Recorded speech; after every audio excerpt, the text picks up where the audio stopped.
What's up, besties? It's your favorite boss, Bestie Chanel here, and I am in Sanford, Florida today. I am doing a deep dive of one of the local brands that you know and love, formerly known as Baked by Kandy, but rebranded into something way bigger and better, Indie Beauty, which is also short for Indescribable Beauty, if you didn't know. So today I'm going behind the scenes with my girl Kandy. She's an esthetician, a makeup artist, and fully brand new co-host of a podcast. So more details on that coming soon. But anyway, yeah, come with me. Let's go see what's going on.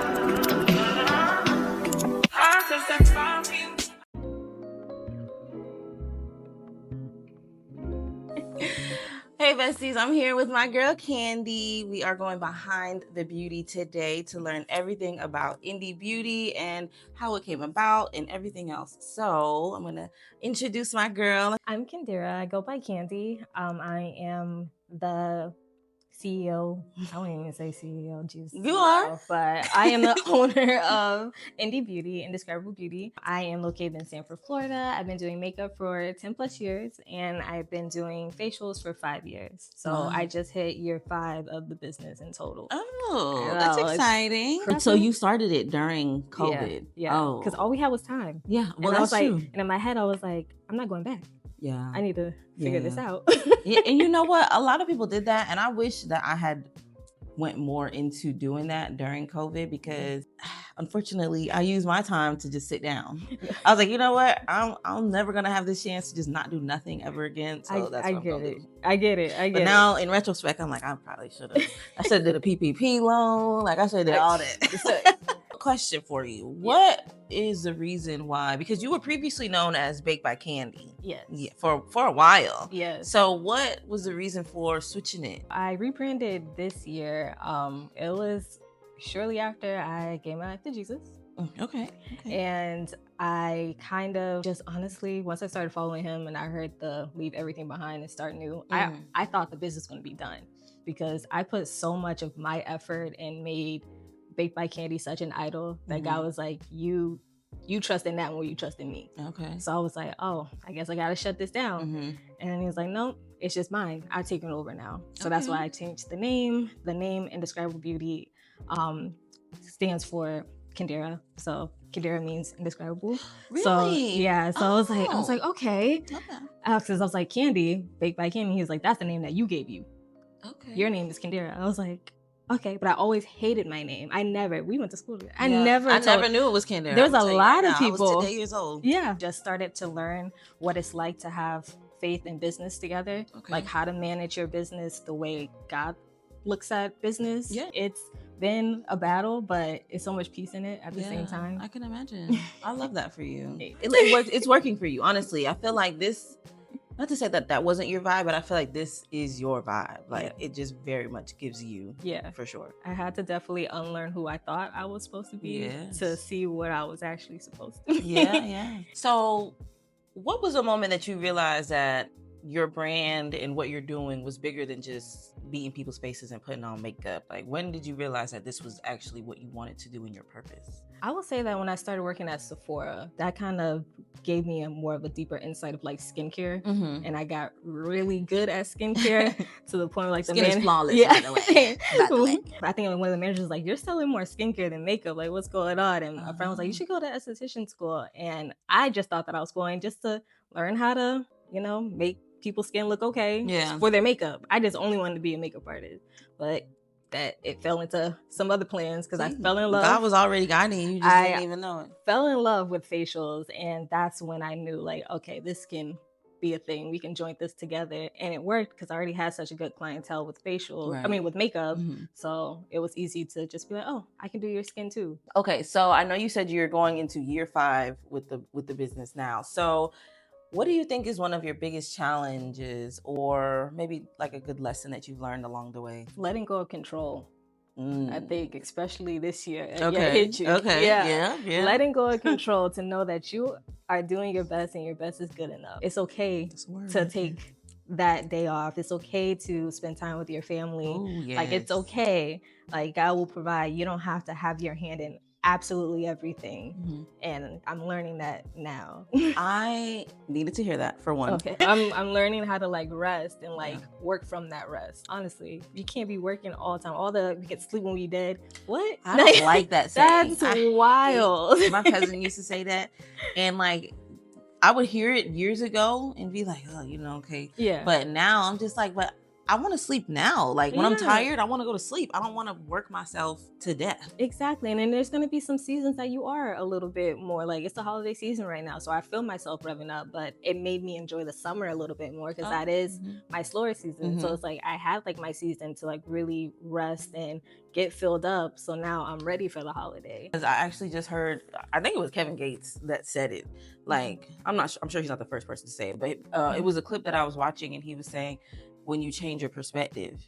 So just like what you said, like the summer months are your slower season. Some people might look at that and just be like, oh my God. They go harder. Oh my God, it's so slow. I don't know what to do. Like I'm not making any money and not knowing or not even realizing you're about to be so booked and busy in the wintertime. Like you needed this time to rest. So it's just like changing the perspective of it. What was it like, stepping into your next chapter, going into this rebrand, building up your faith journey? What was that like for you? Death. Oh. It felt like a funeral, honestly, at the very beginning because I didn't want to. Like was battling it for a while and then I finally like surrendered. Yeah. And then once you surrender, people be like, oh, your life is so good and everything's gonna start working. It broke me. Yeah. Honestly. Like the beginning of this year was extremely hard to still trying to have faith and heal. I can finally say that right now life is starting to feel a little bit easier. Okay. It's been a lot of ups and downs, and even in the downs I still see like the beauty in it. Yeah. And the lessons, and I definitely believe that I'm becoming something I've never been before, and I'm trying to give myself grace because I've never been this version of myself before. That's a very truthful answer. Like it felt like death. Like yeah, I was trying to think of something like nice, but I'm like, that's no. Let's be real about it. It felt like I died. Yeah. Like the old you and the old ways and everything else died. And this new you has come to light, been reborn. I love that for you. I really do. You girl made me cry. Oh my God. Okay. A lot of people will fight it. Just like you said, you didn't want to, but it felt like that's what you needed to do. Yeah. So you did it. Yeah. And congratulations on that. I just saw something new on Instagram a few days ago and I couldn't wait to ask you about it because I don't know. I'm just, it caught me by surprise. It caught a lot of people by surprise. Yeah. Because I mean, you don't really notice stuff like that. Like I wouldn't know that. Yeah. Unless you're somebody's really like clocking you and watching everything you do. But like I didn't know. We have a brand new podcast coming up called Nevertheless, right? Yes. And this is something that you're doing with your now ex-wife. Yes. And tell me how that came about. Because that's not something people normally, they part ways and then they part ways. Yeah. So the podcast itself is just going to be like a journey of what it was, how we met God throughout our relationship, throughout our marriage, to the point of like encountering him and learning that, okay, we got to separate. Also, what we thought he was removing, he was just transforming into something else. Okay. So yes, I had to let go of my marriage, but I gained such a wonderful best friend. To be able to come to the decision at the same time is only God. Like, so it was a mutual it was thing. It was an encounter in a car and just crying tears and like feeling the presence and knowing in that moment, oh my God, like this is what we're gonna do. In that moment, like in the car, was it something that you guys had already spoken about parting ways, or was it just like right there that was just like we knew? We probably had like a few like conversations of like us getting closer. God, what is that gonna look like?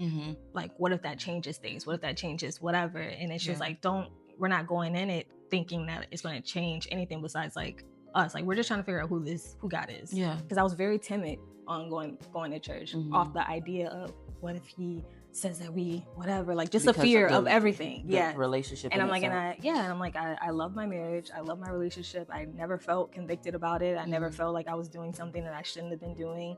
I just wanted to know who Jesus was. When it came about and we started getting closer into the walk, that's when you start getting those feelings. That's when you start feeling like God's changing stuff inside you. It's not even oh, just homosexuality. It's the drinking. It's it's Mhm. everything. Like he was snatching everything that was not of him. Yeah. Those dangerous prayers, Lord, please take anything that is not of you. That is dangerous. It That is a is. very dangerous prayer to Because pray. a lot of things are going to start to go. Yes, everything. You're gonna start losing friendships, Yeah. everything, desires start to change, Mhm. everything. It's a complete renewing. And it's like in that car, he took the wheel and did 90 going north. And we're just like, okay, this is what it's gonna be. This is what we're gonna do. Yeah. Like learning who we are individually. Yeah. Because I feel like when you're with somebody for so long, it becomes such an idol. How long were you guys together before you got for married? 8 years. Oh wow. Yeah. Yeah. So you guys were together for a while. Yeah. And then married for how many? For 2. For 2. Yeah. So 10 years. That's a long time to be with somebody. Nevertheless, let your will be done. And that's where that came from. Nevertheless. Because in that moment, that saying grounded us so much, because we were crying, broken on the floor. Lord, I don't want to do this. I don't know how I can do this. I'm not strong enough for this.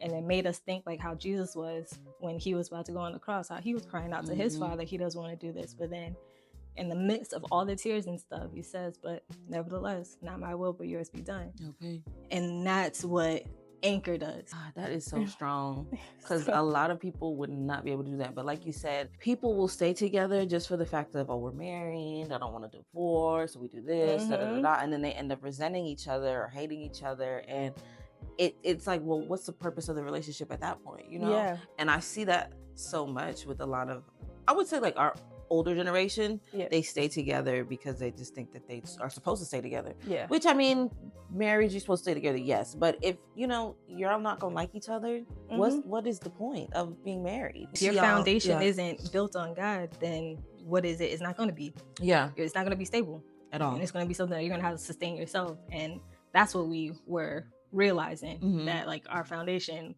was never on Jesus, and it never could be, because that's not what he wants. Yeah. So the podcast is just our journey of what that looks like, and also just moving on to like our personal walks and stuff as well. Yeah. It was very scary to put out, because the LGBT community ain't nothing to play with. And but Jesus people ain't nothing to play with either. Yeah, it was so it's like we didn't know what we were gonna get, and we're like, okay, we need to stop playing. Yeah, like we've been obedient so far. What is stopping us right now? Right, fear. And I'm like, fear is not of God. That is not of him. I'm excited to hear about it and just like listen to y'all's story and just whatever it is that you're going to be bringing to the podcast, because again, like, you know, it's something different. You don't see, for one, exes most of the time coming together and doing something like that. And then also from the is it LGBTQ? Girl, I'll be getting them letters mixed up. Okay. It's okay. The alphabet gang. The alphabet gang. Yeah. You don't see that also, them talking about the fact that they're no longer together and they're going through their faith journey. At least together. You might see people do it separately, but together is a different thing. And I think that's going to be very, very good for you guys. And I think it'll go over well with a lot of the different audiences that will be tuning in, hopefully. Thank you.